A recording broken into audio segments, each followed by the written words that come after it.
तो मेरा नाम अनिल है। मैं फिर से आप लोगों के लिए बेहतरीन म्यूचुअल फंड लेके आया हूँ। आज हम बात करेंगे क्वांट स्मॉल कैप फंड। कभी भी याद रखना, अगर आप फाइनेंशियल तौर पे फ्री होना चाहते हो तो एक स्मॉल कैप आपने हमेशा अपने पोर्टफोलियो में रखना है। ऐसा इसलिए बता रहा हूँ क्योंकि ये स्मॉल कैप कंपनियां ही आगे चल के बड़ी कंपनियां बनती हैं और यही पैसे के आप लोगों के पैसे को ग्रो करके देंगी। तो आज आप लोगों को केवल 1000 रुपये, कोई बड़ी बात नहीं है।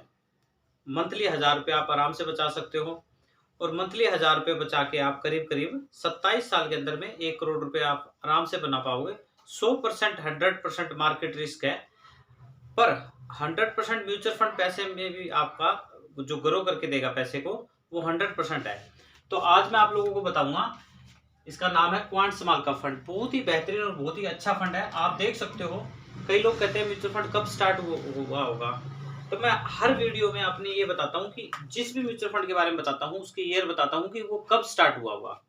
तो ये 1996 15 अप्रैल 1996 में स्टार्ट हुआ था। आप सोच सकते हो, आज 2024 चल रहा है और ये 1996 में स्टार्ट हुआ। काफी पुराना है और काफी बेहतरीन म्यूचुअल फंड है। कभी भी याद रखना, अगर आपको अमीर बनना है तो आपने गूगल पे या क्रोम पे जाके सर्च मारना है कि मैं 15 साल में या 20 साल में अमीर कैसा बनूं, कैसे बन पाऊंगा। तो उसमें लिखा आएगा ना, वो ध्यान से पढ़ना, SIP आएगा। आप सोच सकते हो कि ग्रो आपका जो एप्लीकेशन है या फोन पे है उस पे भी आप ले सकते हो, पर आप अगर गूगल पे सर्च मारते हो तो कभी भी सर्च मार लेना, हमेशा लिखा आएगा SIP से आप करोड़पति बनोगे। तो गूगल कभी भी झूठ नहीं बोलता और म्यूचुअल फंड में जो पैसा बनता है वो रियल है।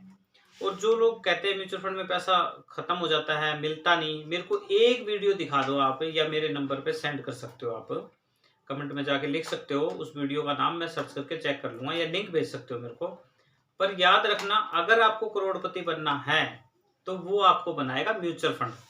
तो मैं आज आप लोगों को बताऊं क्वांट स्मॉल कैप फंड। तो ये 15 अप्रैल 1996 को स्टार्ट हुआ। NAV की बात कर लेते हैं, 253 रुपए है। जब ये स्टार्ट हुआ था, NAV rate, net asset value, इसकी ओनली 10 रुपए थी। 10 रुपए थी, आज बढ़ते बढ़ते 253 रुपए हो चुके हैं। सोचो उस टाइम पे किसी ने मान लो 1 लाख 2 लाख लगाए हुए, कितना पैसा बन गया होगा उसका। मतलब उसके 10 रुपए की वैल्यू आज के टाइम में 253 रुपए हो गई है। ये यूनिट है। यूनिट मतलब जैसे मान लो हम गोल्ड खरीदते हैं 60,000 रुपए का 10 ग्राम, तो 1 ग्राम का 6,000 रुपए निकल गया है। वैसे इसकी यूनिट है, एक यूनिट की वैल्यू आज की डेट में 253 रुपए है। रेटिंग की बात करें 3 स्टार मिला हुआ। फंड साइज की बात करें तो करीब करीब 17,193 करोड़ रुपए है। ये इतने, इसका जो फंड साइज है, इतना पैसा लोगों ने क्वांट स्मॉल कैप फंड में लगा रखा है। होल्डिंग की बात करें 97 कंपनियां हैं।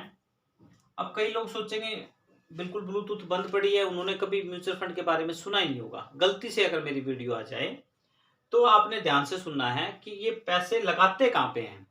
कई लोग सोचते हैं पैसा ग्रो कैसे होगा, तो ये ग्रो जो करती है पैसे को, ये करती है 97 कंपनियां। शेयर मार्केट और म्यूचुअल फंड में सबसे बड़ा फर्क यही है कि जो हम पैसा लगाते हैं शेयर मार्केट में, वो एक कंपनी पे लगेगा। मान लो आपने रिलायंस पे पैसा लगा दिया, केवल रिलायंस चली तो पैसा बना, अगर रिलायंस नहीं चली तो आपका पैसा माइनस हो गया। बट यहाँ पे अलग चीज है, ये 97 कंपनियां ही आपको आगे चल के अमीर बनाएंगी।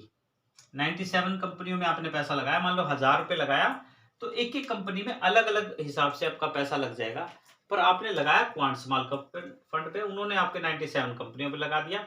97 में से 7 कंपनियां नहीं भी चली तो भी आपका पैसा ग्रो करेगा।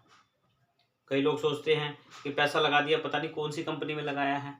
सर कंपनियां जो ये जितनी भी इनकी कंपनियां हैं 97 में से, आपको 4 के नाम बताता हूं। रिलायंस है 9.90 करीब, अडानी पावर है 3.42 के करीब, RBL बैंक है 2.25 के करीब, PNB बैंक है 1.98 के करीब। आप देख सकते हो कि इसके अंदर दो दो बड़े बैंक है, दो बड़ी कंपनियां हैं। अडानी का भी नाम सुना होगा लोगों ने, रिलायंस का भी नाम। 97 कंपनियां इस बोर्ड पे नहीं आती, इसलिए मैं नहीं लिख के बता पाता। 97 में से केवल 4 के बताता हूँ, उन लोगों की ब्लूटूथ ऑन हो जाए जो लोग सोचते हैं कि मेरा पैसा कहाँ लगता है। ये जितनी भी कंपनियां हैं 97, ये सारी की सारी कंपनियां सेबी के अंदर में आती हैं। जैसे बैंक RBI के अंदर में आता है, वैसे सेबी के अंदर में आता है। आपका पैसा 100% सेफ जगह पे है। यूं नहीं है कि कोई भी इसके अंदर स्केम होगा, कोई फ्रॉड होगा, ऐसा कुछ भी नहीं है। 0% चांस है। क्यों ऐसा है? क्योंकि सेबी के अंदर में आती है। आपने सारा का नाम सुना होगा। सारा कंपनी मतलब बहुत से लोगों ने पैसा लगाया था, बाद में कंपनी भाग गई, उस कंपनी का एक भी आपको आईपीओ नहीं मिलेगा। आप कभी भी मार्केट खोल के देख लेना, जिस कंपनी को आप ग्रो ऐप पे सर्च मारोगे, वो कंपनी अगर निकल के आएगी तो उस कंपनी का शेयर होता है मार्केट के अंदर में, वो सेबी के अंदर में होता है। जैसे बैंक आरबीआई के अंदर, सेबी के अंदर में आएगा, तभी वो म्यूचुअल फंड के अंदर में काम कर पाएगा। तो मैंने आपको बताया 97 कंपनियां हैं, और ये जो अभी स्मॉल कंपनियां, छोटी छोटी कंपनियां हैं, अभी आपका छोटा छोटा पैसा लगेगा, बाद में ये कंपनियां बड़ी होंगी और आपका पैसा भी बड़ा होगा। मार्केट पे कभी भी ध्यान मत दो आप। लोग क्या सोचते हैं, market up down daily check करेंगे, ऐसा नहीं करना आपने। मार्केट अप डाउन होगा, सरकारें बदलेंगी, टाइम ऐसे निकलता रहेगा। उसका एक छोटा सा एग्जांपल देता हूं। सन 2000 में पेट्रोल का रेट सिर्फ 25 रुपए था। सन 2024 के अंदर में पेट्रोल का रेट करीब करीब 100 के पास पहुंच गया, 97 पॉइंट कुछ के करीब है। 100 रुपए मान के चलते हैं। आप ये देखो कि 24 साल में बदला क्या। टाइम सबसे इंपॉर्टेंट काम है इसमें, टाइम। जो टाइम की अगर आप सही वैल्यू करोगे, टाइम पे पैसा लगाओगे, तो टाइम के अकॉर्डिंग पैसा आपका बढ़ेगा। अब आप देखो 24 साल में क्या आपकी 75% सेविंग बढ़ी क्या, या आपकी इनकम बढ़ी क्या? बट यहाँ पे 100 रुपए बढ़ गए, 75% इसमें इंक्रीज हो गए। तो आप सोचो, ये पेट्रोलियम भी तो कंपनी है, हर कंपनी में पैसा लगता है। तो ऐसे ये कंपनी है, ये जितनी ग्रो करेंगे आपका पैसा भी उतना ही ग्रो करेगा। तो आगे मैं बताता हूं आपको, इसमें एक्सपेंस रेशियो 0.7 के करीब, एग्जिट लोड 1%, एक साल से अगर पहले पैसे निकलवाओगे, अदरवाइज आपका चार्ज नहीं कटेगा। एएम की बात कर लेते हैं, 62,000 करोड़ के करीब है, 62,303 रुपए करोड़ के करीब है। कभी भी याद रखना, हमेशा अपना एएम चेक करना है, और एक फंड साइज, ये दो चीजें होती है आपको पैसे जिसमें ज्यादा मिलते हैं। आर रिटर्न की बात करें 20% है, 5 ईयर की बात करें 36.81, 3 ईयर की बात करें 42.34 है। अब पैसा ग्रो कैसे होता है? अभी देखो यहाँ पे 20% है, मैं आपको बताता हूँ। आपने पैसा लगा रखा है आरडीएफटी में 6%, पीपीएफ में 7.1, ईपीएफ में 8.1, सुकन्या योजना में 8%। ये टोटली गवर्नमेंट स्कीम है, सभी के गवर्नमेंट एम्प्लॉय के पैसे कटते हैं, प्राइवेट सेक्टर के पैसे कटते हैं। और ये दो स्कीम है, पीपीएफ और सुकन्या योजना, ये लोग अपनी मर्जी से खुलवाते हैं। इसमें ब्याज मिलता है 7.1, इसमें मिलता है 8%। गवर्नमेंट की स्कीम है, पक्का स्टैंप लग के मिलता है, 8% ब्याज मिलेगा। पर जो महंगाई है वो 7% बढ़ रही है, इसलिए हमें पता नहीं लगता। 1% में हम कभी भी रिच नहीं बन पाएंगे, ये बात याद रखना। ये भी गवर्नमेंट स्कीम है, ये भी सारा पैसा जाएगा मार्केट में। तो क्यों ना हम डायरेक्ट पैसा लगा दें जिसमें हमें 20% रिटर्न मिल पाए। 20 नहीं मिल पाया, 19 मिल जाएगा, 19 भी नहीं मिल पाया, 25 भी मिल सकता है, ऐसा नहीं है। ऑल रिटर्न बढ़ता और घटता रहता है। यहाँ पे भी तो हमारा ब्याज सरकार हर साल अपडेट करती है। तो मैं केवल आपको 1000 रुपए की बताता हूँ। Monthly SIP systematic investment plan, 20% का रिटर्न, 25 साल में आपने लगाए 3,24,000 रुपए।